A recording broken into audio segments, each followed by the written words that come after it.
Hello and welcome दोस्तों to 5 minutes engineering. आज का वीडियो आपके बड़ा कमाल का होने वाला है दोस्तों, क्योंकि भैया जो पिछले वीडियो में मैंने आपको पैरामेट्रिक कर्व का एक ट्रेलर दिखाया था, उसका आज पूरा पिक्चर दिखाने वाला हूं भैया। इस पूरी फुल स्क्रीन पे भैया अपन आज पिक्चर देखेंगे जिसका टाइटल होने वाला है पैरामेट्रिक कर्व। इसके बारे में कुछ ऐसी डिटेल्स मैं आपको बताने वाला हूं जो आपको पता होनी चाहिए, क्योंकि कई बार भैया एग्जाम में क्वेश्चन आ जाता है पैरामीटर कर्व के बारे में कुछ बताइए, अपने विचार जताइए। तो भैया जो सारे विचार हैं, जो उस क्वेश्चन का आंसर है, वो सारा मैं इस वीडियो के थ्रू आप तक पहुंचाने वाला हूं। एज यूजुअल आपका कम से कम समय लूंगा, अपने दोस्त से ज्यादा से ज्यादा कंटेंट डिलीवर करने की कोशिश मेरी इस वीडियो में रहने वाली। तो चलो यार भाई शुरुआत करते हैं। पैरामेट्रिक कर्व बेसिक अंडरस्टैंडिंग अपनी क्या हुई थी कि यहां पे एक अलग से एंटिटी मौजूद होगी, कह सकते हो आप उसको एक वेरिएबल कह सकते हो, एक अलग से वेरिएबल यहां पे मौजूद होगा।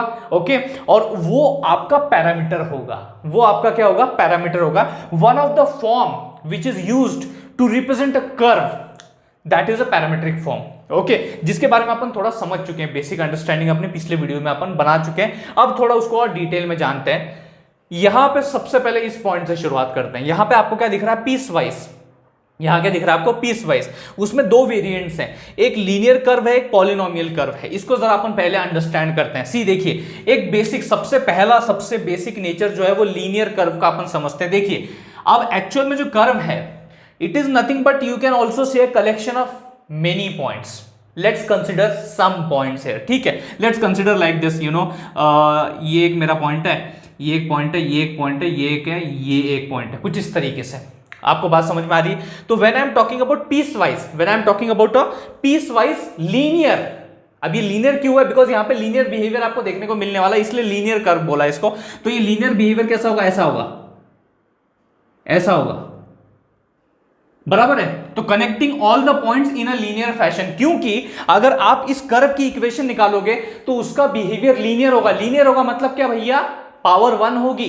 पावर क्या होगी, 1 होगी। मतलब यहां पे अगर अपन मोस्टली यार एक्स ही कंसिडर करते हैं अपने सारी इक्वेशंस में, तो एक्स की जो पावर होगी वो 1 होगी इस केस में।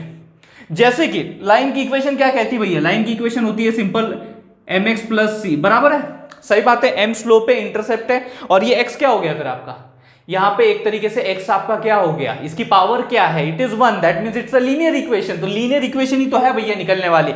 लेकिन दिक्कत है, एक प्रॉब्लम है, समस्या है। वो क्या है कि यार देखो, जो रियल वर्ल्ड के प्रॉब्लम्स है, या सॉरी रियल वर्ल्ड के जो ऑब्जेक्ट्स हैं, एक तरीके से मैं कहना चाहता हूं, most of them are not following a linear behaviour और लीनियर नेचर। इस तरीके से तो भैया मामला चलने वाला है नहीं। मतलब आपने चीजों को ऐसे देखा है कि मोस्ट ऑफ द चीजें ऐसे एकदम स्ट्रेट लाइन में ऐसी बनी हुई है, ओके, नहीं, most of the things are not like that, they are very irregular, they are curvy.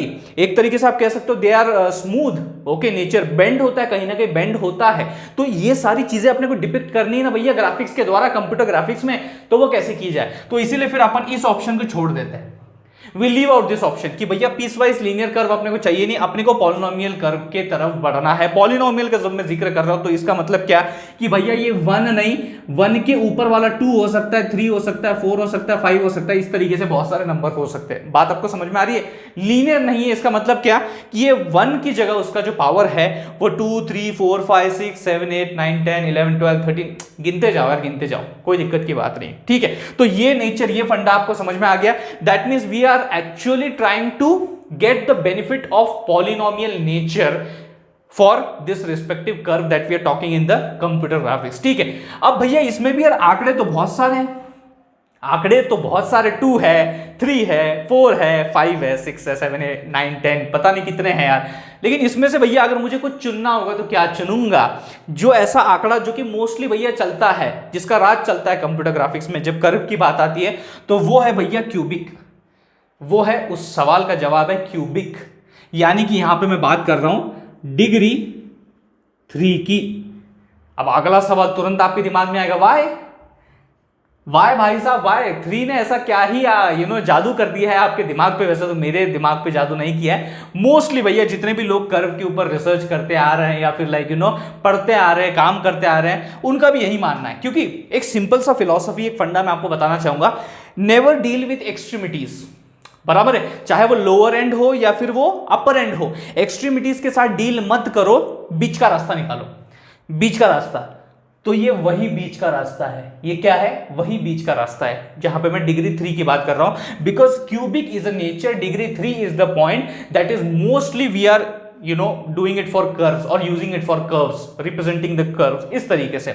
अब मैं सिंपल सा आपको रीजन यहां पे बताता हूं। देखिए, अगर आप 3 के पीछे जाते हो, 3 के पीछे जाते हो, लाइक 2 में जाते हो, 1 में जाते हो, 0 में, लाइक इस डायरेक्शन में जब आप जा रहे हो ना, इस डायरेक्शन में जब जा रहे हो तो हो क्या रहा है यहाँ पे, what is happening in this direction, कि यहाँ पे फ्लेक्सिबिलिटी कम हो रही है। ये जो आपकी लाइन बनी है, ये जो आपका कर्व बना है, यहाँ पे फ्लेक्सिबिलिटी कम है या नहीं?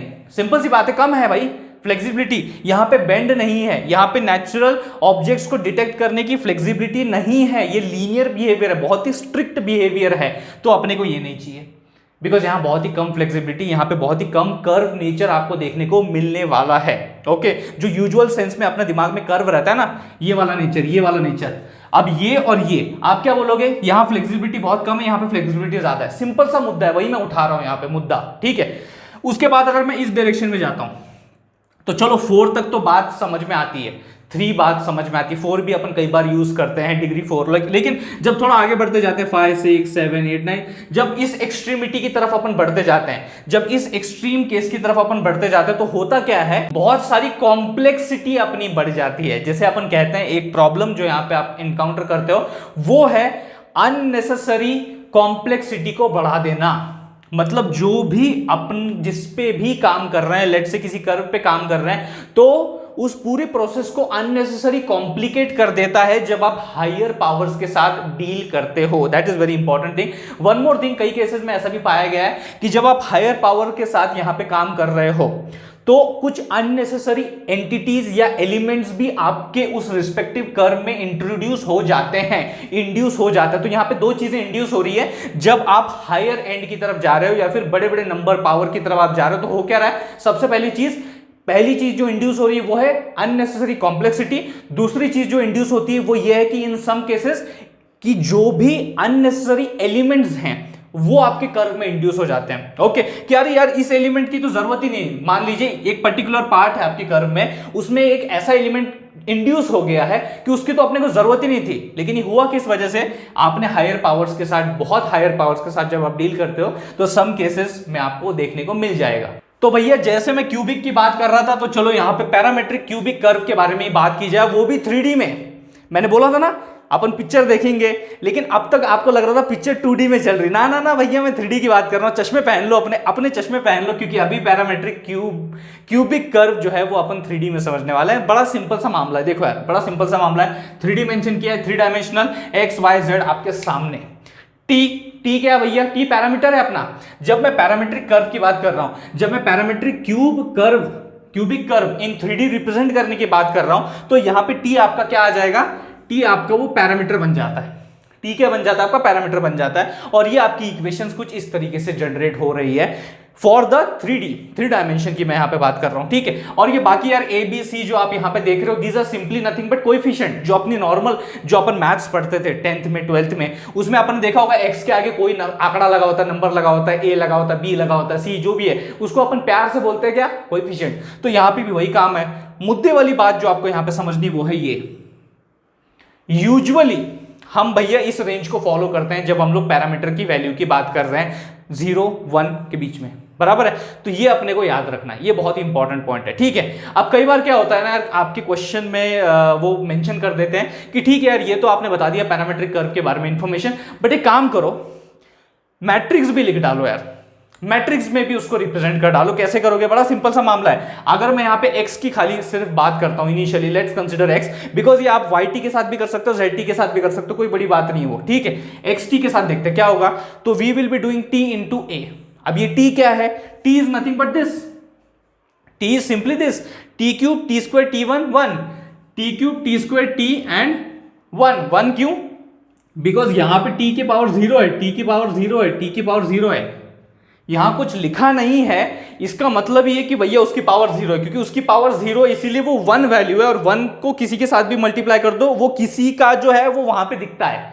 ए नॉट को अगर 1 के साथ मल्टीप्लाई करेंगे तो ए नॉट दिखेगा, बी नॉट को अगर 1 के साथ मल्टीप्लाई करें तो बी नॉट दिखेगा। उसी तरीके से सेम वे में यहाँ पे मैंने 1 ले लिया, उसके बाद उसको मल्टीप्लाई किया गया बाय ए, ये जो अपनी मैट्रिक्स से अलग से बना के रखी अपन ने, A3 A2 A1 और A0 उसके पार्ट्स हैं, उसको मैंने इस तरीके से रख दिया। अगर आप इसका मल्टीप्लाई करोगे तो आपको यही मिल जाएगा, बराबर, इसीलिए बीच में मैंने डॉट लगा दिया। सिमिलर वे में आप क्या कर सकते हो, YT के लिए आप T डॉट B लगा सकते हो और ZT के लिए आप T डॉट C लगा सकते हो। बात खत्म, हो गया, आपका मैट्रिक्स रिप्रेजेंटेशन भी आपके सामने आ गया। तो आई होप दोस्तों इस वीडियो के द्वारा आपको भैया पैरामेट्रिक कर्व के बारे में एक बहुत ही बढ़िया आइडिया मिल गया होगा। अगर इस वीडियो ने आपकी मदद कर दी होगी तो जरूर इस वीडियो को लाइक कर दीजिए, उससे भी ज्यादा जरूर इस वीडियो को शेयर कीजिए अपने सारे दोस्तों के साथ। थैंक्स अ लॉट दोस्तों फॉर वॉचिंग दिस वीडियो।